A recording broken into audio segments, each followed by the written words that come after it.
buenas tardes y bienvenidos una semana más a su cita con la información local, a Castro Actualidad. Hoy, miércoles 12 de mayo, les adelantamos las principales noticias de este informativo en nuestro sumario. En el programa de hoy contaremos con el recién nombrado presidente de AFAID, Manuel Merino, y con su antecesor, Rafael López Toribio, quienes nos darán cuenta de la situación actual de esta importante asociación para nuestro municipio. En el espacio jurídico de esta semana, nuestro colaborador Antonio Romero entrevista al arquitecto Joaquín Millán para hablar de la figura jurídica de los asimilados fuera de ordenación. El Tribunal Superior de Justicia de Andalucía ha dictaminado que Castro del Río continuará hasta el sábado 15 de mayo con el cierre perimetral del municipio y de los llamados servicios no esenciales. Como les informábamos la pasada semana, AFAID anunció los cambios en su junta directiva y no queríamos dejar pasar la oportunidad de compartir con ustedes las impresiones del presidente saliente y del entrante, a quienes hemos invitado a una entrevista conjunta para hablar del pasado, presente y futuro de esta asociación. Como les decía, nos acompañan en representación de la asociación AFAID el presidente saliente y el presidente entrante, respectivamente Rafael López Toribio y Manuel Merino. Muchísimas gracias a los dos por acompañarnos hoy. A ti. Gracias a ustedes. Bueno, como ya la semana pasada ya dábamos esa información cuando vimos en redes sociales que se había producido ese relevo. Y Rafa, ¿cuántos años has estado ahí en la presidencia? Pues desde el 2015. De 2015, o sea que han sido algo más de 5 años, ¿no? Sí, un poquito más de 5 años. ¿Y cómo resumirías eso? Pues interesante, ha sido muy gratificante. He conocido pues personas a nivel provincial, a nivel regional, en la Junta de Andalucía. Bien. Y luego, entre todo, sobre todo, la Junta Directiva que siempre he tenido ha sido unas bellísimas personas, unas personas trabajadoras, sobre todo trabajadoras, y muy contento, muy gratificante. La asociación no era extraña para ti cuando tomaste posesión del cargo, porque aparte de pertenecer a ella, también había habido en tu casa ya otro miembro de la familia a cargo también del mando de esta asociación, ¿verdad? Bueno, sí, mi mujer fue una de las promotoras, digamos, junto con Rafa y Millán, me parece a mí que eran las dos que fueron las primeras que montaron esto. Yo recuerdo que no tenía ni idea de cómo iba a montarlo y tal, y que iba mi mujer, la llevaba a Montilla, que allí ya la asociación de Alzheimer pues llevaba muchos años, ¿me comprende? Y entonces a partir de ahí es cuando ya arrancó y se formó. Rafa, y si hay que destacar, hombre, la labor de AFAID lógicamente es indudable, lo que realizan por las personas de este pueblo, no solo los usuarios, los familiares de los usuarios. La verdad es que creo que no necesita ni alabanza ni presentación, porque lógicamente creo que todos somos conscientes del bien que hacen en nuestra sociedad. Pero lógicamente hay que hablar de este último año en el que las cosas se han complicado mucho, ¿no, Rafa? ¿Cómo ha sido para la asociación? Claro, el problema que pasa es que cuando yo más o menos entré en la asociación, pues la junta directiva pues hubo muchas discusiones, porque tenía que cambiar de rumbo. Y entonces se cambió para ponerlo más profesional, se profesionalizó. ¿No? Entonces ya empezaron a entrar lo que auxiliares, el fisio, el psicólogo, ahora ya tenemos 2 psicólogos, entonces era más profesional. Claro, eso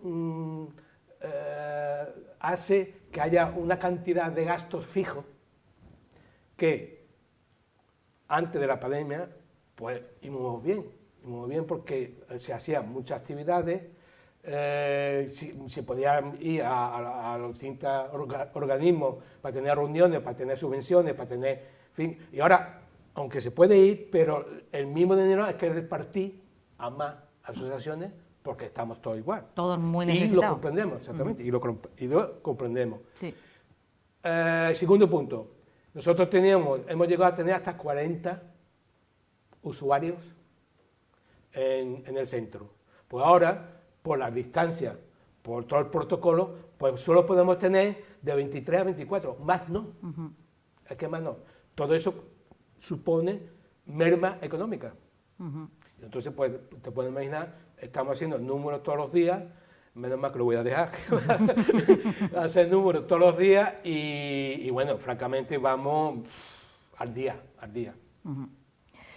Rafa, voy a aparcar un ratito contigo y lo primero quiero darle la enhorabuena a Manolo por asumir no sé si llamarlo, no sé si darte la enhorabuena, si felicitarte o si desearte suerte. Yo creo que ambas cosas son apropiadas en esta ocasión, ¿verdad, Manolo? Yo creo que sí, pero en todo caso yo creo que lo tengo relativamente fácil, ¿no? Porque Rafa inició un buen camino, él mismo ha estado diciendo el rumbo que tomó la asociación, con más profesionales, y se trata de continuar ese camino. No creo que tengamos que añadir muchas cosas más, ¿no? Siempre cada uno tiene su impronta, ¿no? Rafa es una persona, yo soy otra, vengo de un mundo distinto al suyo y tal, ¿no? Pero aparte de esos detalles, es continuar la labor que vienen desarrollando. Y sobre todo el equipo que hay ahí en Alfaid, el equipo de la Junta Directiva, unas personas que, como bien él ha dicho, no solo excelentes, buenas trabajadoras, sino conocedoras del tema donde están, ¿no? Y eso hace mucho para que esta asociación vaya cada vez creciendo y creciendo más, ¿no? ¿Qué te impulsó, Manolo, a dar el paso? Bueno, varias cosas. Una de ellas que me he jubilado. Tienes más tiempo, ¿no? No es solo eso, yo vengo de tener una actividad no frenética, pero sí muy dinámica, ¿no? Lo que yo venía haciendo antes, una actividad en la cual me conllevaba pues muchas reuniones, muchos contactos, mucho que hacer, ¿no? Con gente del exterior, con gente del interior, en fin, es una organización en la cual me he dedicado una parte muy importante de mi vida, ¿no? Llegar a la jubilación y pegarme un parón de golpe de esa actividad, pues a mí no me iba a sentar bien, ¿no? Entonces, entre las opciones que yo creo que eran más gratificantes para poder dedicarle algún tiempo, era Alfaid. Yo creo que la asociación en Castro que puede tener más gratificación, aunque te dé muchos tabardillos, ¿no? Pero si al final tiene esos momentos en los cuales puedes decir hemos conseguido esto, o hemos hecho esto, o estas personas que están aquí se están atendiendo bien y ellos en sus últimos momentos pues están contentos o están bien atendidos, yo creo que eso son gratificaciones bastante importantes, ¿no? Y eso es lo que me ha dado fundamentalmente el paso, ¿no? Me ha hecho dar el paso. Es lógico, las personas que me conocen en Castro pueden pensar o saber también que yo podía haber optado por otras cosas en este pueblo, ¿no? Otro tipo de actividad, ¿no? Pero sin embargo ha sido esta la que más, creo yo, que más me va a llenar y más satisfacciones me puede dar. Manolo, ¿quién te acompaña en esta ejecutiva? ¿Ha habido muchos cambios o tienes ahí pilares que ya conocen, digamos, el rodaje de esta asociación? Fundamentalmente son las mismas personas que había antes, porque como bien decía Rafa, venían desarrollando buena labor y son personas que yo creo que son bastante válidas para seguir continuando desarrollando esta y haciéndola cada vez más grande, esta asociación, ¿no? Más grande en el sentido de que podamos atender a más personas, que las personas se puedan sentir más a gusto, que le podamos dar ese respiro que tanto necesita en muchas ocasiones la familia. Tenemos que pensar mucho, no solo en las personas que están allí, sino en la familia de esas personas, que también se sientan a gusto con la asociación, y eso es uno de los retos que tenemos que encarar en el futuro, que se viene haciendo de aquí para atrás, y que la junta directiva que había, pues yo creo que es la más idónea para seguir en esta línea de trabajo. Es poco tiempo el que llevas en el cargo, pero ¿te ha dado tiempo para ponerte al día?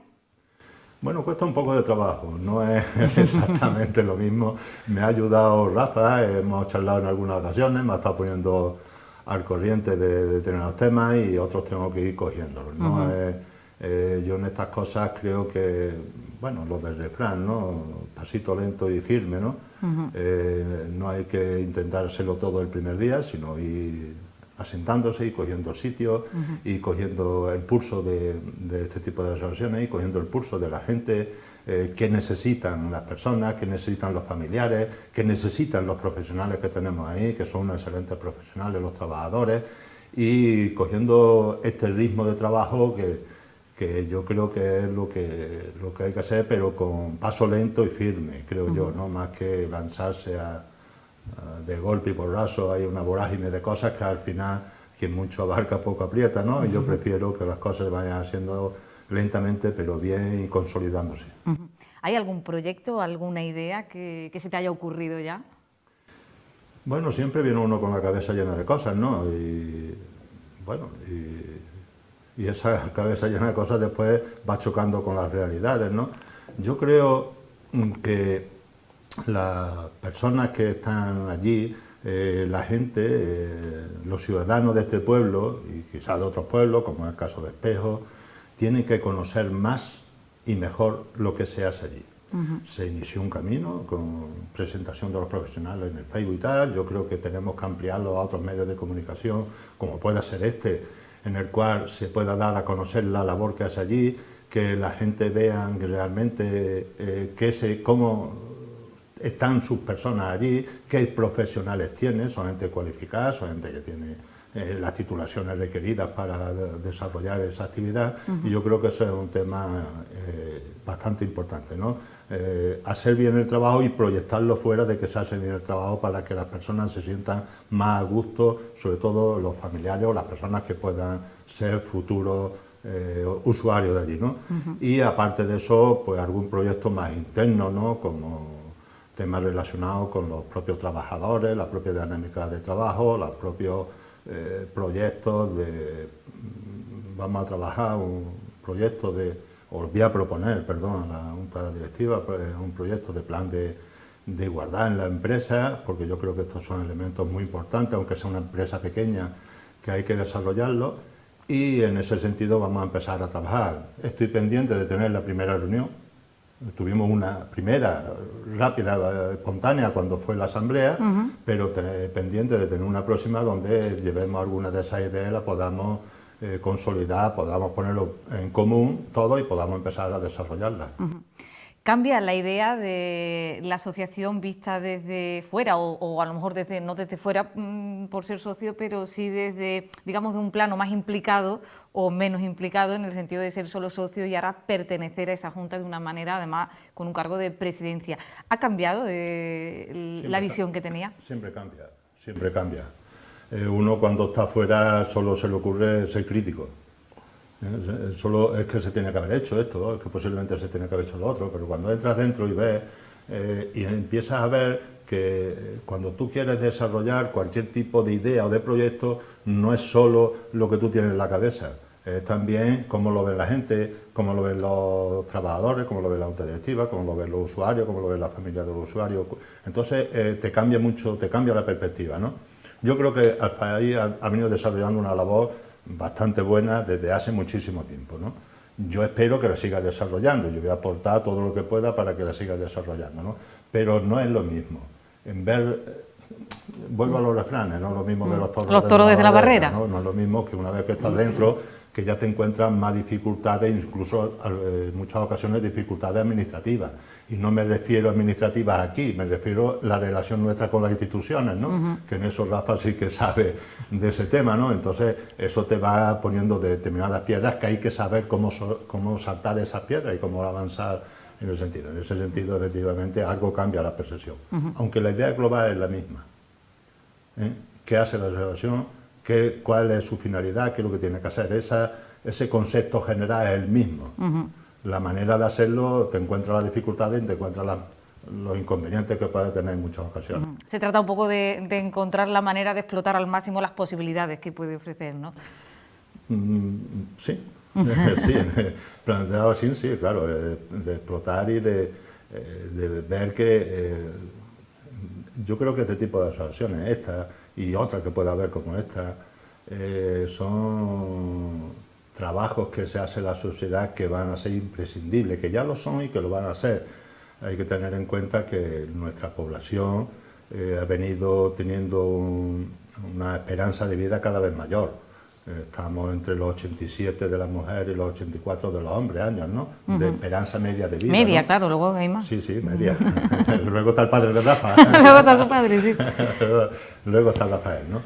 Y eso, pues, cada vez va a requerir más atención de esas personas, ¿no? Sobre todo si tenemos en cuenta algunos de los gráficos que puedan acompañar a este número que he dicho, ¿no? Es verdad que ha aumentado la esperanza de vida, pero no aumenta en la misma proporción la esperanza de vida saludable, con lo cual se llega a una determinada edad donde las personas van a necesitar más atención, ¿eh? Y esta asociación cumple una pequeña parte de esa atención que tienen que tener estas personas, ¿no? Que no necesariamente son los más mayores, bueno, son personas mayores, pero en muchos casos empiezan a partir de los 60 y no muchos años ya, ¿no? Con esto, ¿no? Por lo tanto, yo creo que van a ser cada vez más necesarias la asociación esta y posiblemente otras de similares características a esta, ¿no? Porque, como he dicho antes, la esperanza de vida es mayor, pero la esperanza de vida saludable no ha aumentado en la misma proporción. No ha sido progresivo, ¿no? No. La renovación siempre suele ser positiva porque aporta frescura y claro, siempre es bueno a la hora de la evolución de los proyectos. Pero también la experiencia siempre es un grado, ¿no? Rafa, ¿le has dado ya algún consejo? O... Sí, bueno, como ha dicho, más de uno, ¿no? Como ha dicho Manolo, hemos tenido ya alguna reunión, hemos tomado café, hemos estado hablando, hemos tocado todos los temas más o menos, ¿no? Hombre, lo más importante de todo es que se rodee de la Junta Directiva. Rodeándose de la Junta Directiva, lo tiene prácticamente todo hecho. Es decir, y entonces, claro, ir mientras más días seguido al centro mejor, estar pendiente, a ver si hay algún problema con algún trabajador. A ver, que siempre hay. Esta asociación es muy chiquita, ¿no? Tiene pocos usuarios, pero tú no puedes imaginar el papeleo. Mucha burocracia, ¿no? Es que es increíble, exactamente. Es que es increíble la cantidad, es que parece una empresa multinacional. Bueno, habla con la trabajadora social y es la pobre, la Vicky, es que no le da tiempo, ¿eh? Con la cantidad de papeleo que nos exige lo que es las distintas administraciones, ya sea provincial, local o regional, ¿no? Es una cantidad de papeleo enorme. Imagino que también ahora tendrá que comenzar una ronda de contactos con instituciones y con otras asociaciones. ¿Hay alguna ya en mente? Bueno, pues con algún banco, si nos vamos a ver brevemente, porque suele ayudar de su obra social, suele aportar algún dinero a la asociación, pero en cuanto a instituciones hemos planteado que se le vamos a pedir solamente al ayuntamiento como tal, al alcalde como alcalde, no como grupo político, y estamos pendientes de que se levante un poco o que podamos pasar de la fase esta que estamos, no solo de cierre perimetral, sino de esta fase de riesgo importante en el COVID, para poder tener una reunión con él y poner al día muchas de las cuestiones que tenemos con el Ayuntamiento de Castro, ¿no? Porque hay que tener en cuenta que el Ayuntamiento de Castro puede ser un valedor bastante importante de esta asociación y hasta ahora lo que tenemos es con él, ¿no? En el futuro pues seguramente tendremos que vernos con Diputación o con la Junta de Andalucía o con quien vaya correspondiendo en función de cuando los programas se vayan poniendo en marcha, ¿no? Porque sacan programas, nosotros tenemos que verlos y posiblemente para ponerlos en marcha tengamos que preparar el proyecto y reunirnos con ellos para explicarles qué es lo que pretendemos hacer y cómo pretendemos gastar el dinero que nos puedan dar. Rafa, en este sentido... Sí, no, quería matizar una cosa, es porque Manolo ha entrado ahora en mayo y prácticamente en mayo ya casi todos los proyectos, todas las subvenciones están presentados. Se presentan en enero, en febrero, entonces tenemos subvención de la Caja Rural de Baena, tenemos subvención aprobada ya, tenemos subvención de la Caixa de Castro, hemos presentado una a la Caixa Nacional, tener, en fin, todo eso ya está presentado, y entonces, Sí, sí. claro, eso tiene un tiempo que es entre enero y febrero, como mucho marzo, ¿me entiendes? Se presentan todas las subvenciones, los proyectos para esto, a las distintas entidades sociales, etcétera, ¿no? Entonces, por eso, Manolo está un poco cojo en ese sentido, ¿no? Sí. Por eso él ha dicho el ayuntamiento, que sí es verdad que el ayuntamiento es todo el año, Sí. se puede tener, exactamente, se puede tener reuniones con el alcalde o con la institución local, ¿no? Pero quería decir que ya se ha pedido la actual Junta Directiva todas las subvenciones que se podían pedir a principio del año. Manolo, Rafa ha hablado de burocracia y mucha burocracia, pero imagino que por tu trabajo no sea algo quizás que sea de lo que más te asuste, ¿no? No, yo creo, mira, yo soy, contrariamente a lo que piensa mucha gente, partidario de que tiene que haber alguna burocracia, porque eso significa control de los dineros públicos, ¿eh? Y a veces es excesivo, pero que no haya ningún control es malo. Por lo tanto, cierto control de los dineros públicos debe de haberlo, los pidamos quien los pidamos, ¿no? Y eso requiere una cierta burocracia que yo, en cierta forma, alguna me puede parecer excesiva, pero otras las creo que son justas, ¿no? Y por eso no me asusta a mí. Yo he sido durante 11 años el responsable o el tesorero, se diría aquí, o el responsable de finanzas de Comisiones Obreras, ¿no? Y ahí, bueno, pues, el volumen de trabajadores, el volumen de presupuesto era bastante importante, ¿no? Y por eso digo que no es un problema que a mí me agobie, aunque sí es un problema que le tienes que dedicar tiempo, ¿no? Yo quiero con esto resaltar una cuestión. Porque mucha gente nos pueden ver y nos ven, porque eso también es así, como que vamos en busca de subvenciones que puedan dar la obra social de cualquiera de las cajas o diputación. Y es verdad, aparte de que tengamos que hacer otras cosas, ¿no? Otras actividades y otra serie de cosas, y es verdad. Y es verdad porque un usuario que entra allí hay actualmente 8 personas fijas, indefinidas, y suele haber 1 o 2 eventuales, ¿no? Dependiendo del momento, ¿no? De los cuales hay 2 psicólogos, una trabajadora social, 2 auxiliares, una técnica de integración social, dos fisioterapeutas, es decir, profesionales, gente que son eso y están contratados como eso, que son profesionales.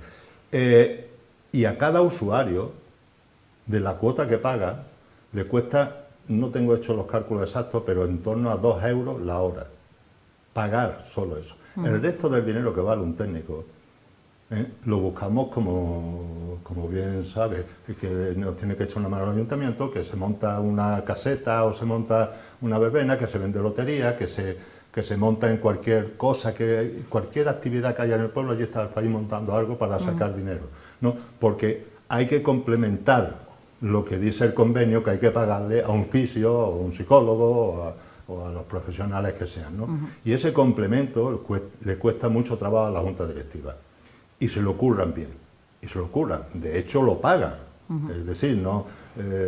Las cuotas, aunque este año se ha dado una pequeña subida a la cuota que paga el usuario, pero apenas cubre 2 euros por usuario, por lo tanto el resto del dinero hay que buscarlo o se busca afuera, ¿no? Yo creo que es un elemento muy a tener en cuenta de la actividad de sacrificio y de trabajo que hace la Junta Directiva en este sentido, ¿no? No solo de buscar subvenciones, sino de hacer trabajo en el pueblo que le reporta algunos ingresos para complementar esto que digo y poder pagar a las personas, ¿no? Lo que realmente tienen que ganar. Rafa.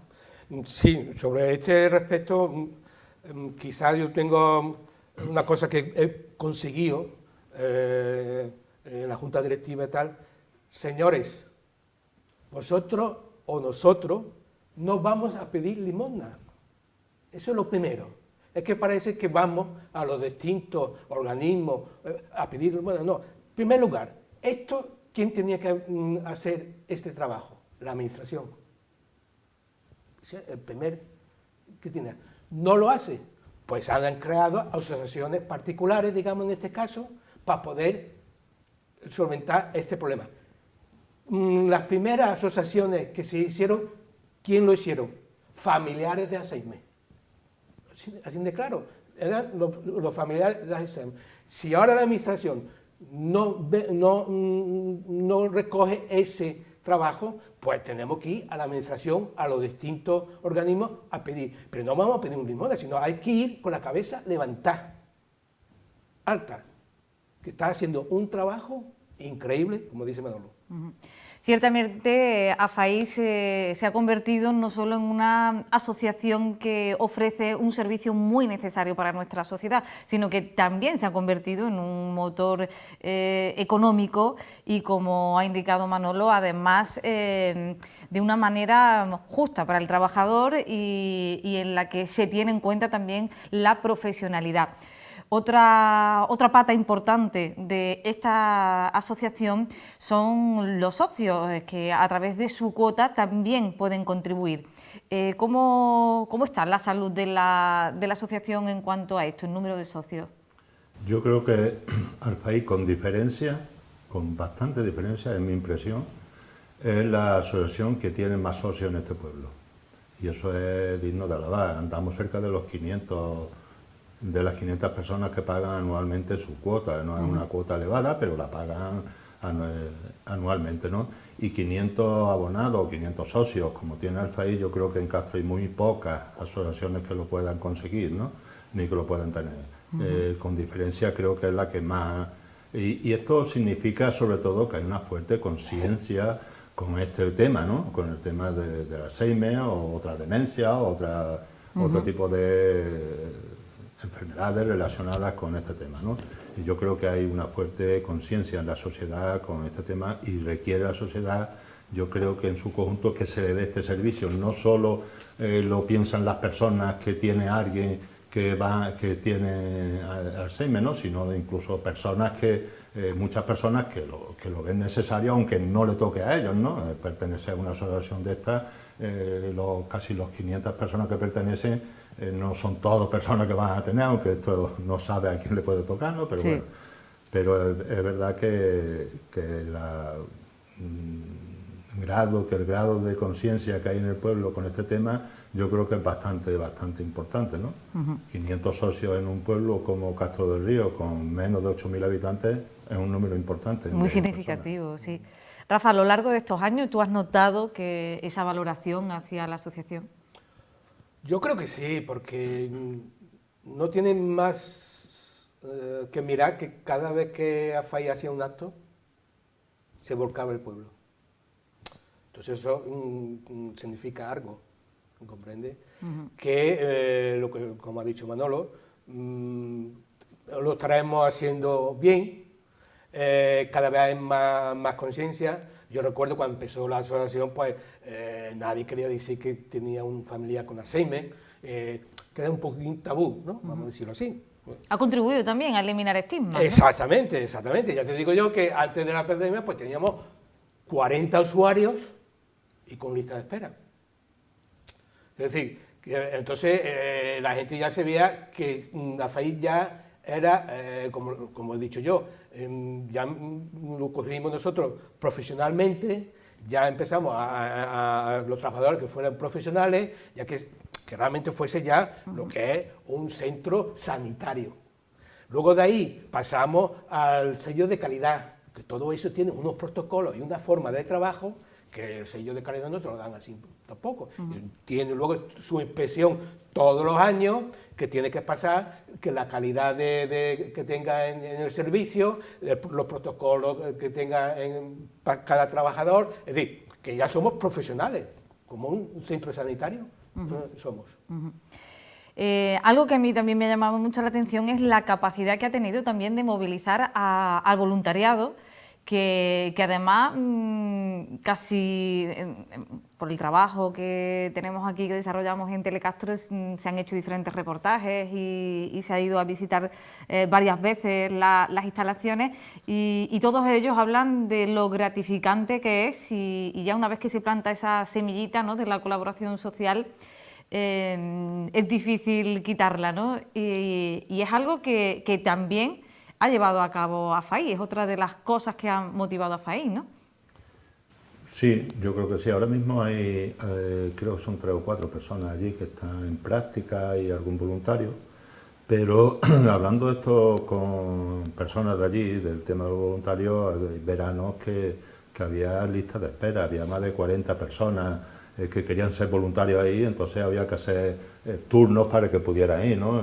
Las personas que es verdad que esto es quien estudia este tipo de cosas o quien se dedica a esto, yo creo que tiene una sensibilidad especial, ¿no? Con este tipo de atender a estas personas, estar con ellos, orientarlos, ayudarles y tal, ¿no? Yo creo que tiene que tener una sensibilidad especial. Por lo tanto, estas personas que van allí de voluntarios, pues son personas que se entregan, son personas que hacen un muy buen trabajo, que ayudan bastante y que yo creo que a ellos les gratifican, ¿no? A ellos les gratifica poder hacer ese trabajo, aunque sea de manera voluntaria y el tiempo que muchas veces permiten, porque me dijeron lo de lista de espera de más de 40 personas para poder ir allí a ser voluntario en algún que otro verano, ¿no? Claro, porque ahora mismo ese tema, ese programa de voluntariado con el COVID, ¿cómo está? Hombre, ahora mismo está suspendido porque no se puede, ¿no? Nosotros lo que hacíamos era ir todos los años al instituto y teníamos una charla, poníamos un vídeo y tal, pues explicando lo que era AFAI, la historia de AFAI, y bueno, parece ser que dio resultados, y bueno, y como dice Manolo, 40 con lista de espera, pero mayores de 16 años, porque te obliga a sacar un seguro, ¿me comprendes? Que si no, aquello sería una feria. Quiero decirte, que tiene que ser a partir de 16 años, ¿me entiendes? Porque tiene que pagarle un seguro. Imagínate sin eso, ¿no?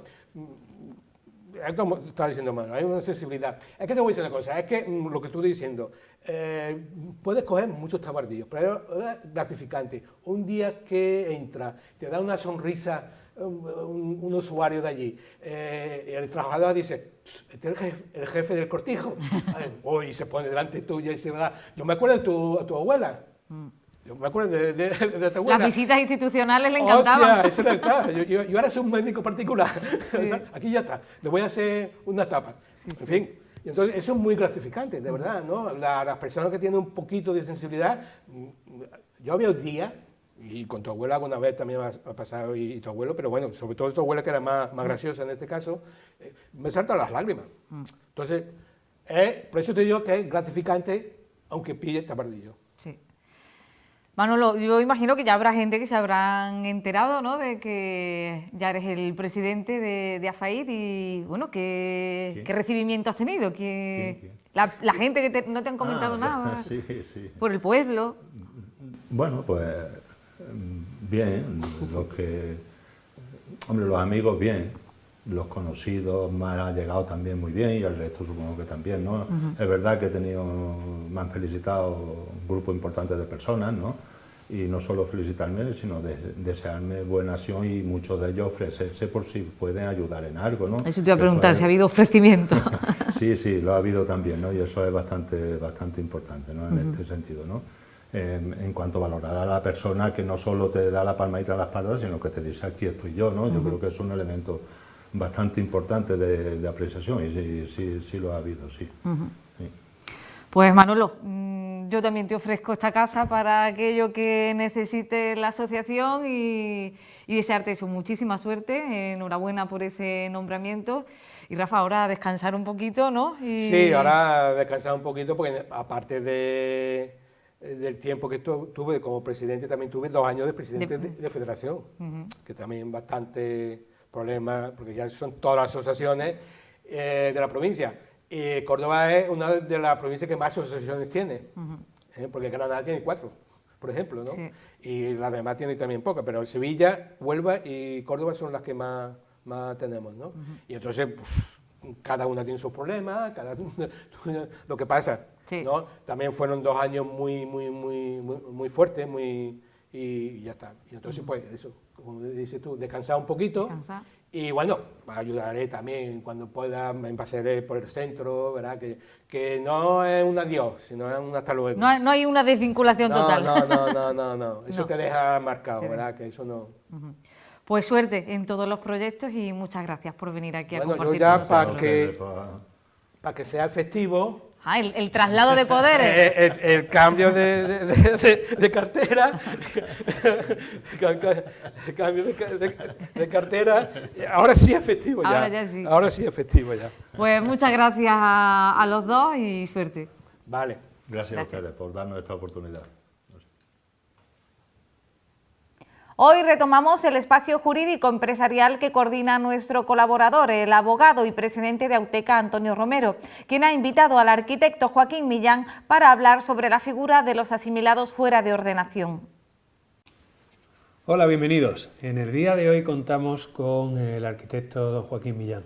Lo hemos invitado a fin de que nos ilustre y nos cuente cuáles son las posibles ventajas que un Real Decreto que se dictó en el 2019 puede ser aprovechado por las diferentes personas, por los diferentes paisanos que tenemos construcciones, tenemos inmuebles, ya sean viviendas o de otro tipo, en suelo rústico o en suelo no urbano. Me refiero a aquellas viviendas que se encuentren tanto de forma aislada como se encuentren en lo que todos sabemos es un núcleo importante de esas viviendas como pudiera ser el Camino Jaén.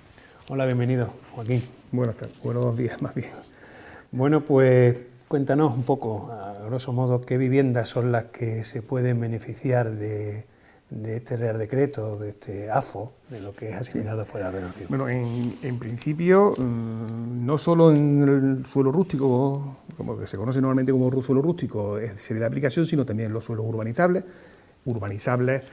Ahora mismo tenemos toda la zona bajo del campo de fútbol, que es el sector agropecuario que marcó las normas del 91 en su momento y sigue en vigor, es un suelo urbanizable, pero incluso en los suelos urbanos cabría, en los suelos urbanos no consolidados, donde hay unidades de ejecución pendiente, de desarrollo y demás, cabría la aplicación de este decreto. Este decreto ha tenido la novedad, en su propio preámbulo pues lo dice, ¿no? de un resumen de normativa que estaba muy dispersa y era compleja de aplicación. Y una novedad importantísima es que hasta ahora este tipo de mecanismos de regulación, de alguna forma, de este tipo de edificación, se excluían los suelos que tenían una especial protección por el propio planeamiento urbanístico. En concreto, en Castro pues tendríamos los suelos que se denominan de huerta y ribera del Guadalhorce, que donde la zona de más afección de edificaciones y demás, pues serían todos los suelos que de entre el Camino de Jaén y el río, y si vamos hacia la parte baja del río, desde la carretera de Bujalance hasta el río, para entendernos, ¿no? O sea, siempre es carretera de Granada, por carretera Granada-Córdoba en la margen izquierda y en la margen derecha, si el Camino de Jaén y tal. ¿Qué novedad introduce esto? Dice pues que los suelos con una planificación urbanística de especial protección no impiden la declaración de AFO. La declaración de AFO en estos casos lo va a impedir aquellos suelos que tengan riesgos naturales, de erosión, inundación o cualquier cosa de este tipo. En los casos que nos afecta básicamente la inundación. Y para que nos hagamos una idea, en la zona del Camino de Jaén, cuando teníamos excluidos todos los suelos que van desde el Camino de Jaén hasta el río, pues aproximadamente algo más de la mitad, la parte más alta, más próxima al Camino de Jaén, sí cabría el tema de AFO, puesto que no aparecen como suelos inundables. En cuanto a los suelos inundables, hay que hacer muy claro una cosa. Confederación solamente tiene establecido la declaración de inundabilidad de aquellas zonas que puede haber afecciones importantes a núcleos de población y demás. En el caso de Castro hay un área estudiada y definida con unos límites muy claros que parten aproximadamente en el río a la altura de la Cruz del Chocolatero y nos va a llegar pues aproximadamente hasta empezando la carretera de Bujalance, el antiguo campo de fútbol y tal, ¿no? Podría aproximadamente, el paso por el núcleo. Sin embargo, hay un plan que sí establece unos riesgos de inundabilidad, es un plan urbanístico, es el plan de ordenación del sur de la provincia de Córdoba, que establece las zonas inundables. Y esas zonas inundables, que sería a la que nos podríamos acoger, entiendo yo, porque no hay otra, sería esa que está, ya digo, en el espacio que hay entre Camino de Jaén y Río, aproximadamente un 60-65% estaría excluido de la zona inundable. Entonces, cabe también, como novedad, hasta a lo que había antes del decreto de de septiembre del 19, pues que suelos por debajo, o edificaciones por debajo del Camino de Jaén, también se puedan acoger a los AFO. Entonces, centrándonos un poco a estos AFO, lo que son los núcleos más importantes de este tipo de viviendas que se podrían declarar como asimiladas fuera de ordenación, nos encontramos, para concretar, todo lo que está por encima del camino Jaén, ¿verdad? Sí. Y como has dicho, un 60, un 65% hasta, es decir, antes de llegar al río. Exacto, las zonas, digamos, que además que tradicionalmente sabemos que no se han inundado nunca. Efectivamente, porque... Lo que pasa es que en algún caso, alguna planificación, pues decía que eran inundables hasta el camino de Jaén. Bueno, la planificación era por tema de huertas y riberas, que tampoco han sido huertas, la verdad.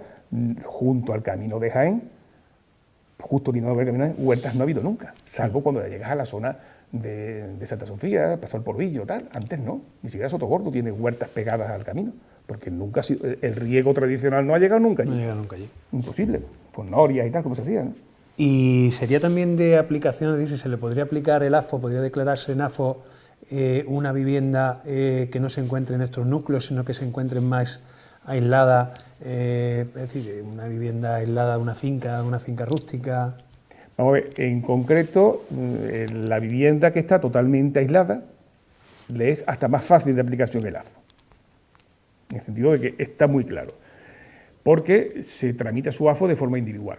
Cuando hay agrupaciones, habría una duda de si esa agrupación se tiene que tramitar en conjunto y por consiguiente con un plan especial, una tramitación ya mucho más compleja, o si, aunque estén agrupaciones, si puede resolver de forma individual sus servicios, pudiese no requerir ese tratamiento de conjunto.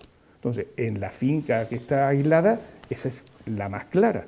Y luego, por otro lado, en edificaciones aisladas, donde pudieran tener necesidad de una conexión de servicios, digamos, eléctrico, digo, porque es la que puede haber más en el campo, ¿no? Una cierta proximidad y demás, cabe no solo el AFO, sino que aquellas construcciones que fuesen anteriores al 1975, pues hasta la ley del 75, las construcciones en el campo no requerían licencia municipal. Es decir, no tiene que demostrar que tiene licencia porque cualquier edificación en el campo era legal. Entonces, se hacía sin más licencia. La ley anterior, la del 56, regula la actuación en los suelos, en los núcleos, pero no en el campo, como que se olvida. No era una ordenación de territorial, era una ordenación urbanística y entendiendo como urbano solamente el núcleo. La ley del 75 sí dice, no, hay que tratar todo el territorio, y entonces sí impone ya la licencia y demás. Entonces, las edificaciones anteriores al 75 tienen el derecho a que se les declare legales, pero hay que solicitar. O sea, si no es legal porque estuviera en el 75, tienes que demostrar el 75 y solicitar un pronunciamiento del ayuntamiento que te reconozca su legalidad. Una vez que eres legal o fuera de ordenación, en fin, pero en unas circunstancias, con ese reconocimiento tú tienes derecho a solicitar los enganches de los servicios que pudieras tener. Otro problema es que los tengas al lado o tengas que hacer una línea de 2 kilómetros, ¿no? Eso íbamos a entrar ahora. Vamos a ver, ya más o menos identificadas todas las viviendas o todas las construcciones, no tienen por qué ser viviendas, sino inmuebles. Ya sí, pues viviendas, naves, cualquier cosa. Cualquier tipo de inmueble. Evidentemente lo necesario es hacer pues, ese solicitante al ayuntamiento para que se le declare en AFO, en asimilado fuera de nación, para que nos entienda el público como una especie de declaración de que esa vivienda se encontraba allí. Sí, vamos, un asimilado no es legalizar, es lo que ha hecho el legislador es decir, a ver, si ya existe una edificación y además no puedo actuar contra ella porque ya ha pasado el plazo en el que yo podría sancionarla y decretar su derribo incluso, como no puedo hacerlo, dice, bueno, ¿qué hacemos con eso? ¿Se quedan ahí sin usar? Dice, vamos a pensar, es un tema de economía de recursos, ya que está, úsese. ¿Cómo? Dice, pues lo que hay sin alterarlo y sin cambiar el uso. Dice, reconozcámoslo y permitamos o facilitemos el que ese uso realmente se pueda llevar a cabo. Pues facilitado por la posibilidad de que si tiene las conexiones de servicio, de electricidad, agua, saneamiento, más o menos todas las posibles próximas las pueda resolver. Se podrían resolver también, lo prevé el decreto, que esas edificaciones resuelvan sus servicios de forma autónoma. Es decir, yo podría tener un generador eléctrico o un suministro de agua controlado de un pozo o con un aljibe que yo repongo, de forma autónoma también se permitiría, ¿no? Pero bueno, lo interesante, lógicamente, entiendo yo que toda la gente está pensando que si tengo una casa tal y no tengo agua o no tengo electricidad, que yo pueda legalmente conectar mi agua y mi electricidad. Y es decir, los propietarios de este tipo de inmuebles lo que entiendo que deben de hacer pues es dotarse de un informe técnico y jurídico que evidentemente se adecue a ese Real Decreto, ¿verdad? Y presentarlo en el ayuntamiento a fin de que declaren ese AFO. Y cuando se declare ese AFO por parte del ayuntamiento, ¿cuáles son las ventajas que tiene esa declaración? Porque evidentemente se preguntarán los televidentes que, bueno, que si consigo yo este AFO, ¿qué es lo que puedo conseguir con ello? Una edificación que ahora mismo es ilegal y no se le ha reconocido nada, pues no podría a priori conectar servicios, por un lado. Imaginemos que yo tengo una nave que estoy usando pues, para guardar un tractor y decido pues, en la misma nave, sin alterarla, montar una actividad económica. No sé, un almacén de madera o un tallercillo de reparación de vehículos, algo de esto. Esa licencia el ayuntamiento no se la puede dar ahora mismo. Con ese reconocimiento AFO, el hecho de que me reconozcan que hay una nave de uso industrial, el uso concreto industrial que se le dé, que sea un almacenaje, o sea un taller o tal, siempre y cuando no requiera unas obras de importancia, solamente unas obras de pequeñas obras de adecuación para la actividad concreta que se va a desarrollar, a priori el ayuntamiento debe dar esa licencia, o sea que se pueda poder establecer de forma legal. O sea, en el caso de vivienda no requiere el que alguien ocupe una vivienda no requiere en principio autorización municipal. Bueno, teóricamente, ¿no? La primera ocupación, pero bueno, de hecho está. Para la vivienda sería el tema de conexión de servicios, la conexión legal de servicios, legal y económica, entendamos no, porque todos hemos oído, ¿no? De cosas, de que sí hay quien te consigue la electricidad, pero a un alto coste, ¿no? En fin, no sé, quien lleva a hacer la ley hace la trampa, supongo, y tal. Pero bueno, ya de una forma, con la conexión normal, que tenga que dar. Si tienes que ir un poco más lejos, pues a lo mejor tendrás que pagar un trozo de línea. Pero con una declaración de AFO, es decir, de esa no se puede negar no se a puede darte negar, la luz. No se puede negar, siempre y cuando tenga potencia suficiente en la zona y demás. Ni tampoco, en principio, si hay una conexión de agua próxima, en principio tampoco se debe de negar el ayuntamiento si tenemos una red de agua que me pasa por delante de la puerta de mi casa y que es pública, y de hecho las redes que tenemos en la zona esta más afectada, ¿no? Del agropecuario, el Camino de Jaén, la parte alta, pues todas las redes que hay allí, que hay tramos, no han llegado a ser recesionadas por el ayuntamiento, según me transmiten, pero por otro lado sí que existe una aceptación de hecho en encontramos cuanto que se está cobrando contadores en cada puerta. O sea, no hay una concentración de contadores en un punto y luego ramifica. No. Esa red, si yo llevo siempre en una red de agua o de electricidad y demás, normalmente la parte pública y la parte privada o pública o de la compañía, ¿no? Se separa normalmente en la llave de paso de entrada o en el contador, en esa zona más o menos, ¿no? Es donde cambia o sea, la responsabilidad de quién es el dueño de cada tramo. Entonces, si se han instalado contadores a pie de parcela, se debe entender, de hecho, no sé si de derecho, pero de hecho sí, que la red esa es pública. De hecho, se hizo en colaboración. Son las noticias que tengo yo, todas esas redes se ejecutaron en colaboración entre los propietarios y el propio ayuntamiento. Es una cuestión, entiendo, de hecho, efectivamente, aunque no haya una recepción en forma, lo que hay incluso yo no sé si, claro, esa red es muy nueva y no ha dado problemas. Algún día dará problemas. Y surgirá quien, si a 50 metros de la Cruz del Chocolatero hay un reventón de esa red que va paralela al Camino de Jaén, ¿quién la arregla? ¿Y tú me has estado cobrando un servicio? Pues lógicamente será el ayuntamiento, porque entonces te deja sin servicio a un montón de gente, porque eso, en fin. De hecho, es una república, claramente. Vale, para concretar, entonces, los beneficios inmediatos de una declaración de AFO a un inmueble que no sea una vivienda, que sea una nave industrial, con esa declaración de AFO se le podría solicitar al ayuntamiento una licencia de actividad, que evidentemente no fuera necesario realizar una grande modificación constructiva en la misma. Y para aquellas viviendas que se encuentren en esa zona, pues inmediatamente pueden ir a Endesa a que le den a coste cero o a coste... El coste normal de los canon de enganche y de ampliación de línea, estaba por decir más historia. Y evidentemente también al precio normal de canon, como si fuera otro tipo de vivienda. Exactamente igual si tiene una vivienda en una calle del pueblo. Hay otra ventaja, ¿verdad?, que el Real Decreto de a pie, que es la de poder patrimonializar, la de poder inscribir lo que es la vivienda en el registro de la propiedad, ¿verdad? Exacto. Vamos a ver. La mayoría de la gente que está allí, pues lo que tiene es una parcela y normalmente es que todo es una parcela. Un suelo o en indiviso en muchos casos y tal, pero solamente el suelo. Para la inscripción, para la declaración de obra nueva, ¿no?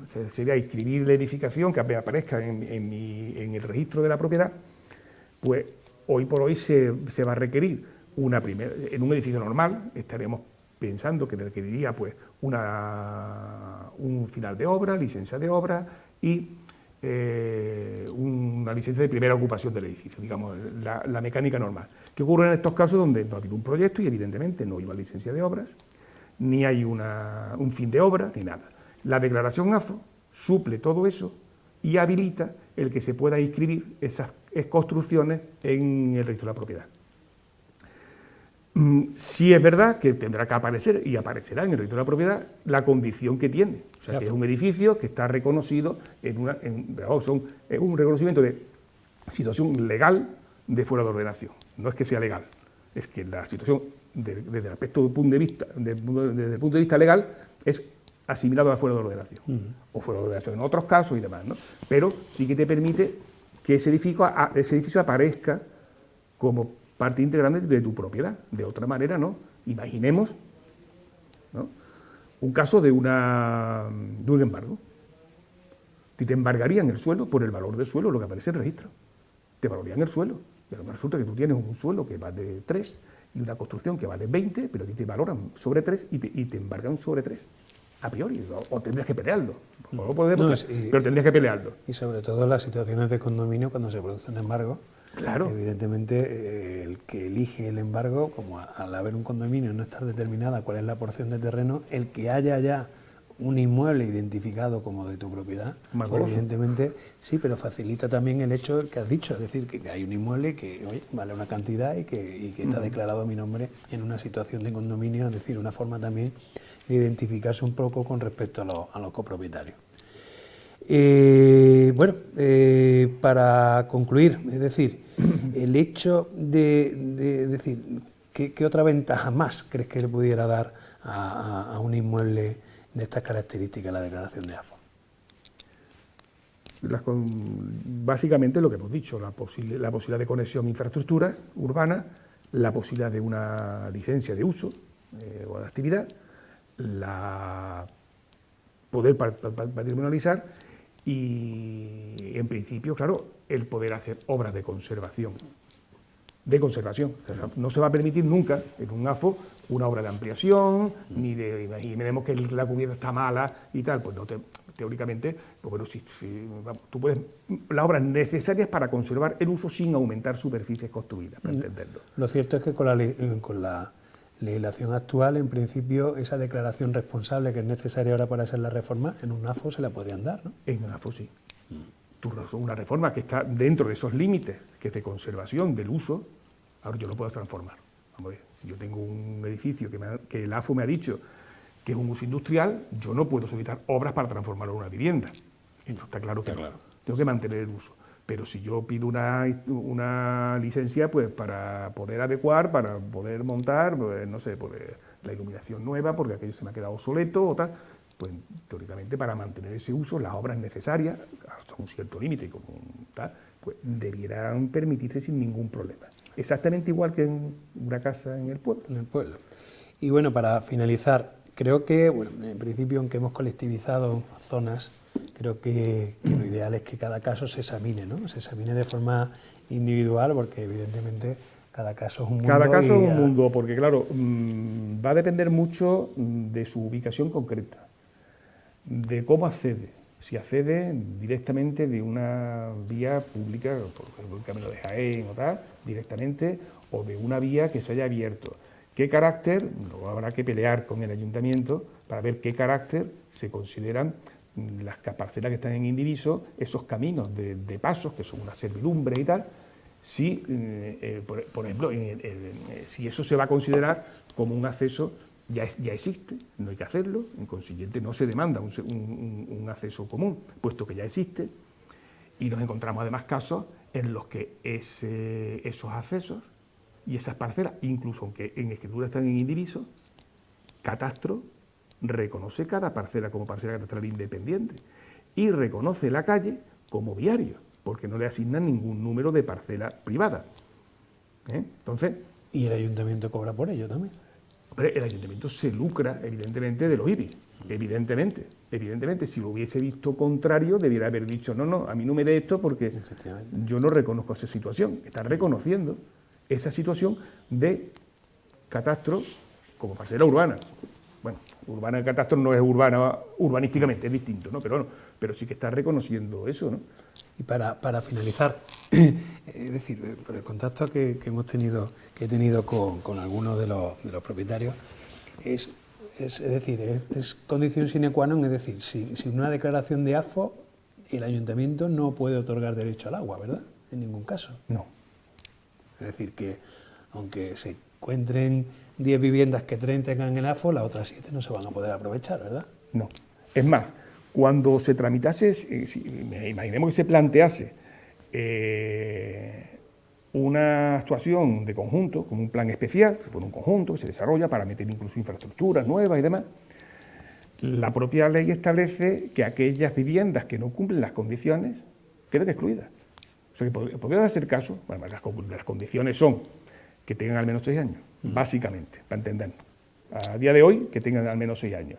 Si son más antiguas, podría ser incluso no AFO o una condición un poquito más ventajosita, pero vamos, un poco más, ¿no? Pero teniendo más de 6 años. Imaginemos que se desarrollase un plan especial en una zona de 15 viviendas y hay 3 que tienen 2 años. Pues el AFO tendría que decir, ese plan especial tendría que decir que esas 2 quedan excluidas. Los que estén al lado no pueden conectarse. Porque cabe todavía, o sea, desde que se construye hasta que pasan 6 años, la administración tiene capacidad para actuar por disciplina. Es decir, usted corrige, demuele, o lo que está. Una vez pasado eso, digamos, perdió la oportunidad, la administración, de actuar, y bueno, y la ley lo que tiene que decir es un poco más o menos, 6 años ya tiene usted tiempo, antes eran 4, y se cambió a raíz de estos movimientos, ¿no? De este decreto, de uno anterior, se cambió a 6, ¿no? Y decía, bueno, con 6 años, si usted ha visto que hay una edificación, ha tenido tiempo de sobra, ¿no? Y de hecho hay casos en los que se abrieron expedientes sancionadores en un momento dado, se pagaron y de alguna forma no es que legalice, pero está reconociendo porque es un expediente sancionador con el único fin de una sanción económica, pero en ningún caso plantea la demolición ni nada, con lo cual, en fin. Sí, claro, ahí tengo que traer a colación que, bueno, en todos los procedimientos judiciales que se llevaron allí en el Camino Jaén, básicamente lo que dijo la Audiencia Provincial es que no existía ese delito urbanístico en el sentido de que no hay un delito de ordenación al territorio cuando el territorio ya está dañado. Es decir, si hay 1000 casas, pues la 1001 no va a poder nunca dañar el territorio, por eso siempre al fin y al cabo se produjo la solución y, bueno, evidentemente el ayuntamiento, aunque tenía potestad, no lo ha hecho ni lo va a hacer. Yo me refería más que nada a los expedientes sancionadores abiertos por el ayuntamiento. Vale. No que hayan llegado a lo judicial. Y simplemente hay liquidaciones económicas, se liquida la cantidad, usted ve un beneficio tanto, le liquido un 2% y usted me paga tanto. Y tal.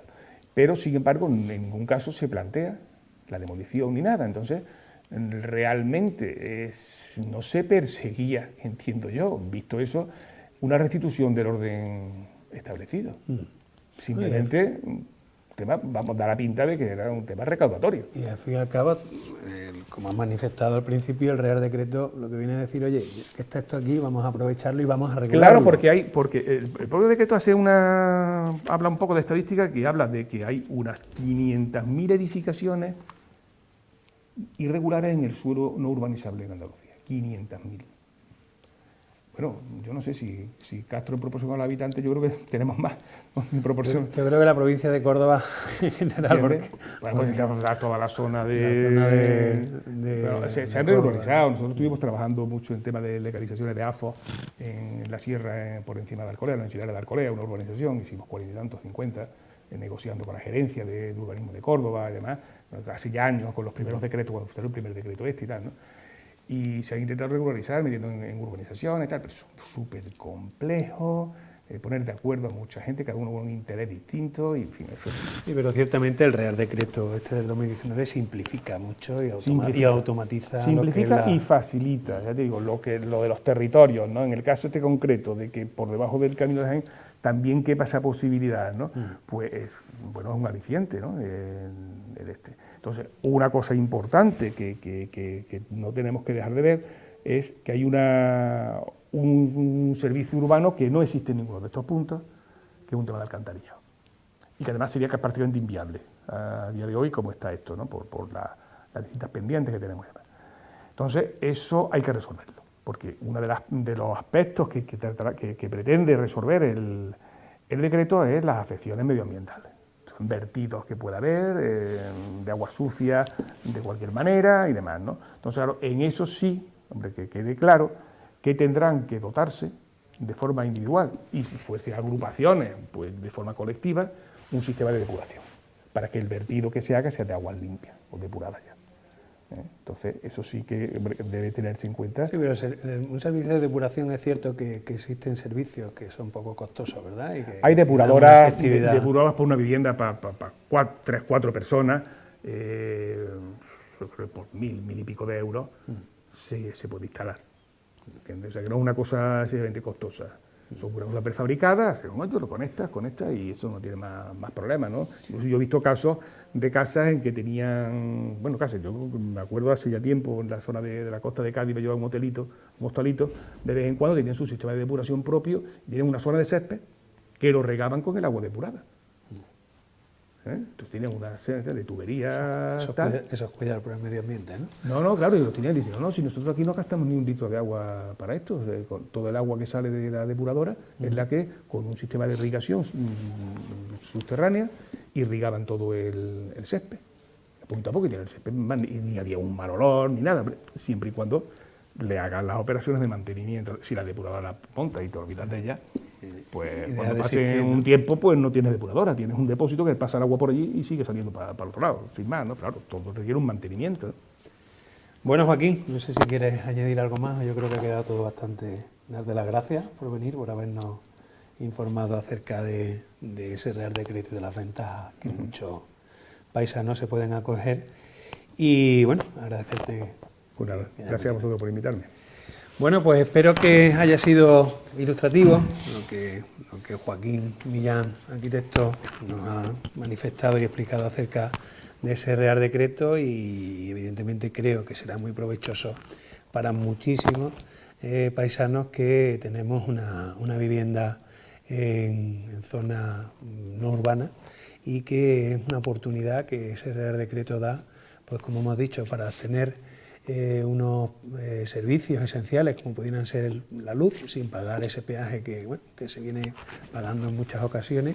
El agua, entendemos que es fundamental para habitar en una vivienda de forma duradera y con todas las comodidades, y bueno, para también aquella persona que tenga una nave industrial y que quiera poner una actividad industrial en la misma, y bueno, para escribir también en el registro de la propiedad ese inmueble y darle un valor a esa vivienda, y aunque, si bien hemos dicho, no se puede legalizar como una vivienda urbana, lo cierto es que ese Real Decreto del 2019 lo que viene a decir, para que lo entendáis llanamente, es que todas esas viviendas que se han construido a lo largo de los años, pues lo que tenemos que hacer es regularlas, dotarlas de servicios y evidentemente pues que al fin y al cabo nos podamos aprovechar de ellas y que no comencemos a hacer en fin, nuevas urbanizaciones, sino aprovechar las existentes. Muchas gracias por vuestra atención. Y no terminan de llegar las buenas noticias sobre la pandemia en nuestro municipio. Las altas no son las suficientes para compensar el número de positivos que se detectan, y mientras la localidad continúa cerrada perimetralmente, así como el llamado comercio no esencial, tal y como ha dictaminado el Tribunal Superior de Justicia hasta el próximo sábado 15 de mayo. No obstante, llevamos toda la semana con una incidencia acumulada por debajo de los 1000. En la actualización de hoy, los datos ofrecidos por el Instituto Andaluz de Estadística de la Junta, se han diagnosticado 34 casos en la última semana y 65 en los últimos 14 días. Por lo tanto, tenemos una tasa de 836,9 por cada 100.000 habitantes. Buenos días, vecinos y vecinas de Castro de Río y Llano del Espinar. Llevamos varias semanas con una alta incidencia de casos positivos por COVID-19. Semanas por encima de los 500 casos por cada 100.000 habitantes y que a día de hoy todavía no hemos conseguido que esa cifra descienda para poder volver a la normalidad y disfrutar de las nuevas medidas de flexibilización que se han impuesto por parte de la Junta de Andalucía. La semana pasada sobrepasamos los 1.000 casos por cada 100.000 habitantes, lo que implicó el cierre de la actividad no esencial de nuestra localidad. Estos comercios, tan importantes para nosotros, que además están sometidos a unas estrictas medidas de seguridad que les permiten realizar su actividad a pesar de la situación que hemos vivido durante todo este último año, son los principales afectados a la hora de tomar las medidas restrictivas. A día de hoy, según los datos que publica la Junta de Andalucía, Castro de Río vuelve a registrar una tasa de incidencia por encima de los 1.000 casos por cada 100.000 habitantes. En concreto, 83 casos. Pero como todos sabéis, en los últimos días se ha registrado un aumento de casos que no están reflejados en las cifras que están publicadas y que afecta directamente a jóvenes y niños de Castro de Río. Esta evolución ascendente de casos nos va a volver a llevar a una situación indeseada y que nos va a afectar otra vez negativamente la próxima semana. Con el fin del estado de alarma se ha eliminado el toque de queda, medida que nos permitía, en la medida de lo posible, evitar las reuniones privadas, que es donde se producen el mayor número de contagios. ¿Y qué podemos hacer? Os preguntaréis muchos de vosotros. ¿Qué podemos hacer entre todos? Pues algo que os tengo que pedir y quiero que entre todos lo cumplamos durante los próximos días para darle un vuelco a la situación actual y evitar que vaya más. Evitemos en la medida de lo posible las salidas innecesarias. Evitemos las reuniones familiares más allá de nuestro círculo habitual de convivencia. Y sobre todo pensemos en que los afectados en estos momentos son nuestros niños y niñas de Castro de Río. A nuestros jóvenes les pido prudencia y responsabilidad. Sé que llevan un año difícil, bastante difícil, pero la espera va a merecer la pena. El final de todo esto cada vez está más cerca, así que hagamos un esfuerzo entre todos para volver a la normalidad cuanto antes y disfrutar de esa normalidad que tanto es deseada. Sin más que deciros, gracias a todos, mucho ánimo para afrontar y solventar esta situación adversa que estamos viviendo. Y antes de irnos a publicidad, recordar que desde el martes 11 de mayo tenemos nuevos límites de velocidad para las vías urbanas. 20 km por hora en vías con plataforma única, 30 km por hora en vías de único carril por sentido y 50 km hora en vías de 2 o más carriles por sentido. Ahora sí, haremos una breve pausa para la publicidad y enseguida estaremos con la agenda.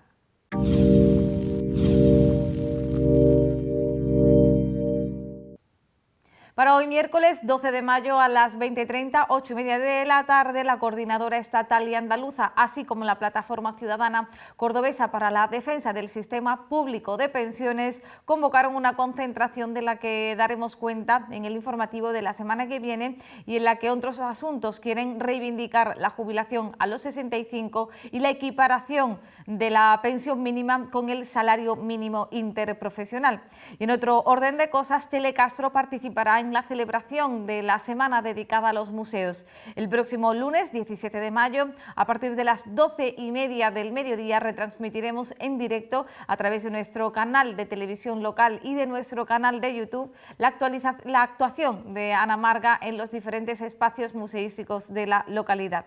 Y bien, por mi parte nada más, recordarles que pueden mantenerse informados a través de nuestra página web telecastro.net o bien seguirnos a través de las redes sociales Facebook, Twitter, YouTube e Instagram. Nosotros nos vemos el próximo miércoles. Hasta entonces, que pasen una muy feliz semana.